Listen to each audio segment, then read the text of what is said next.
The night Marcus Hale whispered the words, "I need a baby or I'll lose everything," he didn't expect the silence that followed to feel heavier than the sentence itself, because silence could be endured, but the way Clara Bennett looked at him, as if she were seeing not just a desperate man but the wreckage of his entire life, made his chest tighten in a way he hadn't felt since the day his wife died. The city outside the cafe windows was alive with rain and neon, but inside, the world narrowed to the small round table between them, the steam rising from untouched coffee, and the weight of a confession that had taken every last scrap of pride he had left. Marcus was 34, a single father to a 6-year-old boy who slept every night clutching a stuffed dinosaur missing one eye, and the deadline hanging over his head wasn't metaphorical, it was legal, cold, and unforgiving. His late father's will had been clear: the family estate, the company shares, the house that had sheltered 4 generations, would pass to Marcus only if he produced an heir within the year following his wife's death. The clause had sounded archaic, cruel, and almost laughable at first, until the lawyers confirmed it was airtight. No child, no inheritance. And without that inheritance, the debts would swallow him whole, the business would collapse, and the custody battle his in-laws were quietly preparing would tear his son away. Marcus had fought the clock for 11 months with hope, denial, and exhaustion, but hope had run out, denial had shattered, and exhaustion had left him sitting across from Clara, a woman he barely knew, asking her for the unthinkable. Clara had met him only 3 weeks earlier, when she moved into the spare apartment above his bookstore, a temporary tenant with guarded eyes and a way of listening that made people talk more than they intended to. She was 29, carried herself with a calm that felt earned through pain, and had once mentioned she was between chapters of her life without explaining what that meant. Marcus hadn't planned this conversation. It had erupted after too many sleepless nights and one accidental moment of honesty when Clara asked why he always looked like he was running out of time. Now, as rain streaked the glass and thunder murmured somewhere far away, Marcus waited for her to laugh, or scold him, or stand up and leave, but she didn't do any of those things. Instead, she folded her hands together slowly, as if grounding herself, and said quietly that if he was going to ask for something so enormous, he needed to tell her everything, not just the part that benefited him. So Marcus did.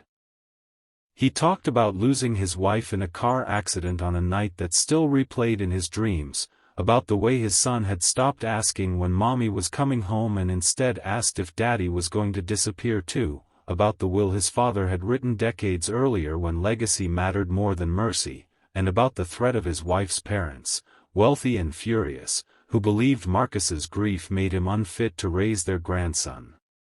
His voice broke more than once, and each time he swallowed it back, ashamed but too far gone to stop. When he finished, Clara leaned back, her eyes unreadable, and said something that stunned him more than anger ever could: she believed him. Not that she agreed, not that she approved, but that she believed he was telling the truth. She told him desperation had a sound, and his had it. Then she stood up, paid for both coffees without asking, and told him she needed time to think, leaving Marcus alone with the echo of his own words and the terrifying possibility that this might actually happen. He went home that night to his son asleep on the couch, still waiting for him with the dinosaur tucked under one arm, and Marcus sat on the floor beside him for a long time, watching his chest rise and fall, whispering promises he wasn't sure he could keep. The next day passed in a blur of customers, paperwork, and unanswered calls from his lawyer, until night came again and Clara knocked on his door, her expression steady but serious, carrying a single overnight bag that made Marcus's heart pound so loudly he thought she must hear it. She didn't come in right away. She stood in the hallway and said she would agree to help him under one condition, and that condition had nothing to do with money, contracts, or names on birth certificates. She said tonight wasn't about producing a baby, it was about honesty, and if he wanted her help, he had to give her something he hadn't offered anyone since his wife died, the truth without protection, without manipulation, without expectations of how she should feel afterward. Marcus didn't understand what that meant, not fully, but he nodded anyway because the clock was still ticking and hope, fragile as it was, had just cracked the door open. He led her inside, unaware that the condition she would reveal later that night would change not only the terms of their agreement but the way he understood love, responsibility, and the cost of saving everything he thought he was about to lose. Marcus closed the door behind Clara with a hand that trembled despite his effort to stay composed, and for a moment neither of them moved, the small apartment suddenly feeling too intimate, too quiet, as if the walls themselves were listening. The hallway light cast a soft glow across Clara's face, revealing faint shadows beneath her eyes that spoke of sleepless nights and thoughts she carried alone, and Marcus realized then that whatever she was about to ask of him would not be simple or transactional, because nothing about the way she stood there suggested someone bargaining from a place of comfort. She asked where his son was, and when Marcus said he was asleep in the back room, Clara nodded slowly, as if that fact mattered more than anything else, then asked Marcus to sit down with her at the kitchen table, not like two adults negotiating terms but like two people about to tell each other something they had hidden for too long. Marcus sat, his mind racing with fears he didn't want to name, and Clara placed her overnight bag by the door but didn't open it, which somehow made his chest tighten even more. She began by saying that before she agreed to help him bring a child into the world, he needed to understand what kind of night this would be, because she wasn't willing to be a solution to his problem if it meant becoming a secret or a regret.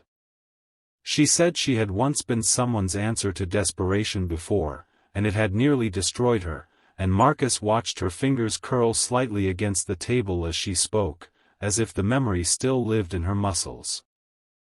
He wanted to apologize, to take the request back, to say he would find another way even though he knew there wasn't one, but Clara held up a hand and told him to listen first. She explained that she could agree to help him, but only if the night was honest in a way most people avoided, meaning no pretending this was purely practical, no emotional distance masquerading as respect, and no lies they would later use to protect themselves from guilt. She told him she didn't want a contract that reduced her to biology, she wanted a shared understanding that whatever happened tonight would matter, not just legally but emotionally, even if it scared him.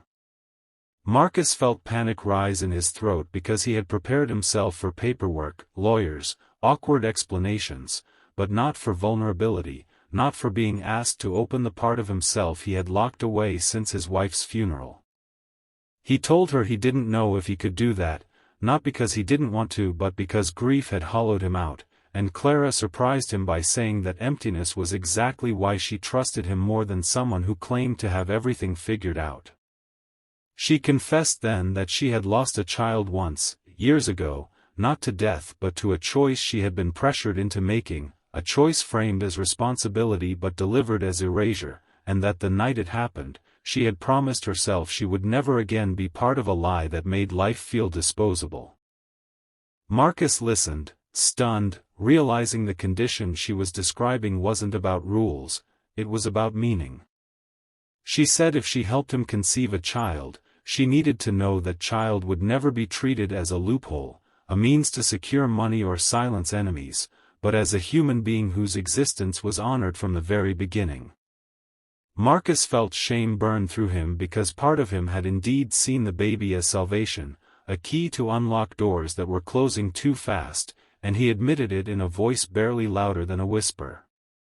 Clara didn't recoil, instead, she nodded, as if this confession mattered more than any promise he could make. She told him the condition wasn't that he fall in love with her or offer marriage or even guarantee her a place in his life forever, but that he look at her and tell her the truth about what he was hoping for, beyond survival.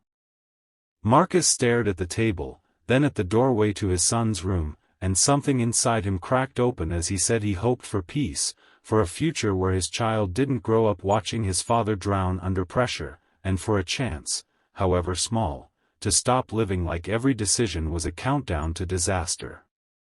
Clara took a long breath and said then that her condition was this: if she became pregnant, she would not disappear, and she would not be erased from the child's story, not as a secret, not as a shadow, not as someone who helped once. She would be present, openly, honestly, and the child would know who she was from the beginning, even if that complicated Marcus's inheritance, his legal battles, or his reputation. The words hit him like cold water, because his entire plan, fragile as it was, depended on control, on managing narratives, on satisfying the letter of a cruel will without provoking new wars, and Clara was asking him to surrender that illusion entirely. He realized then why she had waited until tonight to say it, why she had brought only an overnight bag and not paperwork. This was the moment he had to choose what kind of man he would be when everything was on the line. Marcus thought of his father, who had valued legacy over love, and of his son, who deserved a world built on truth rather than fear, and the weight of that choice pressed down on him until he felt dizzy. He asked Clara what would happen if he said no, and she answered without bitterness that she would walk away, wish him strength, and never speak of this again, because she would rather live with uncertainty than be part of a bargain that cost a child their dignity. Silence stretched between them, thick and aching, until Marcus realized something that terrified him even more than losing the inheritance. If he said no, he would always know he had chosen comfort over courage, and that knowledge would follow him longer than any debt. He stood up, paced the small kitchen, ran a hand through his hair, then stopped and faced Clara with a steadiness he didn't know he still possessed. He told her he couldn't promise the future would be easy, that his life was messy and complicated and full of people who would resist this arrangement, but he promised he would never treat her, or the child, as an afterthought or a tool. He promised honesty, even when it cost him, and as the words left his mouth, he felt a strange sense of relief, as if naming the risk made it less suffocating. Clara studied him for a long moment, searching for something beneath his resolve, and then she nodded, not triumphantly but solemnly, as if acknowledging the gravity of what they were about to do. She said then that there was one more part of the condition he needed to understand, and Marcus's heart sank again, bracing for another revelation, but instead she told him that tonight was not about urgency or pressure, that if at any point either of them felt this was wrong, they would stop, no explanations required, because consent was not a formality, it was a living thing that could change. Marcus agreed, surprised to feel gratitude rather than frustration, and when Clara finally opened her overnight bag, pulling out a simple change of clothes, the ordinariness of the moment struck him with unexpected force. This wasn't dramatic or cinematic, it was human, fragile, and terrifying in its honesty.